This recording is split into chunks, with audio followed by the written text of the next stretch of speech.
তালসারির উত্তাল ঢেউ আর তার মাঝেই থেমে গেল এক জীবনের গল্প। টলিউড অভিনেতা রাহুল ব্যানার্জির মর্মান্তিক মৃত্যু।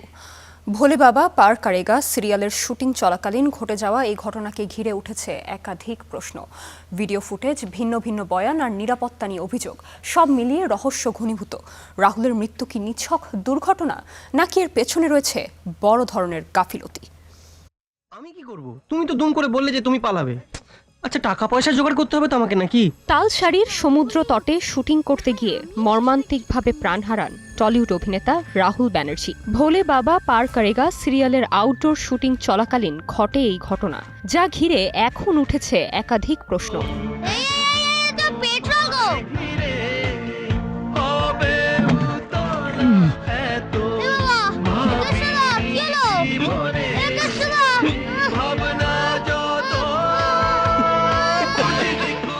পুলিশের হাতে আসা ভিডিও ফুটেজে দেখা যায় রাহুল সহ অভিনেত্রীকে নিয়ে সমুদ্রের দিকে এগোচ্ছিলেন। সতর্ক বার্তা দেয়া হলেও তাদের কান পর্যন্ত পৌঁছায়নি। এক পর্যায়ে সহ অভিনেত্রী পড়ে গেলে তাকে বাঁচাতে এগিয়ে যান রাহুল। আর ঠিক তখনই একটি বড় ঢেউ এসে আছড়ে পড়লে পরিস্থিতি নিয়ন্ত্রণের বাইরে চলে যায়।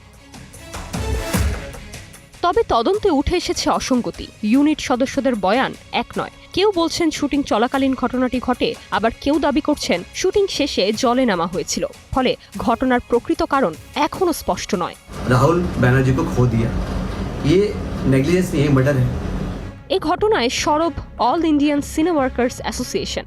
সংগঠনটির অভিযোগ, প্রযোজনা সংস্থার গাফিলতি এবং নিরাপত্তা ব্যবস্থায় ঘাটতির কারণেই এই মৃত্যু। তাদের দাবি এটি নিছক দুর্ঘটনা নয়, খুনের অভিযোগে এফআইআর দায়ের করেছে সংস্থাটি।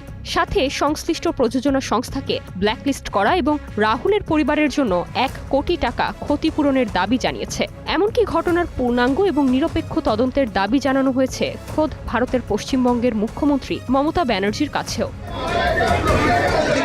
এদিকে শেষ যাত্রায় আবেগঘন দৃশ্য।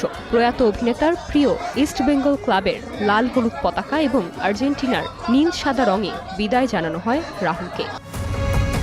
তদন্ত চলছে, উঠছে একের পর এক প্রশ্ন। রাহুল ব্যানার্জির মৃত্যুর নেপথ্যের উত্তর খুঁজছে তদন্তকারী সংস্থা। এখন দেখার বিষয় নতুন কোন তথ্য সামনে আসে। Nirjona Nusrat, star entertainment.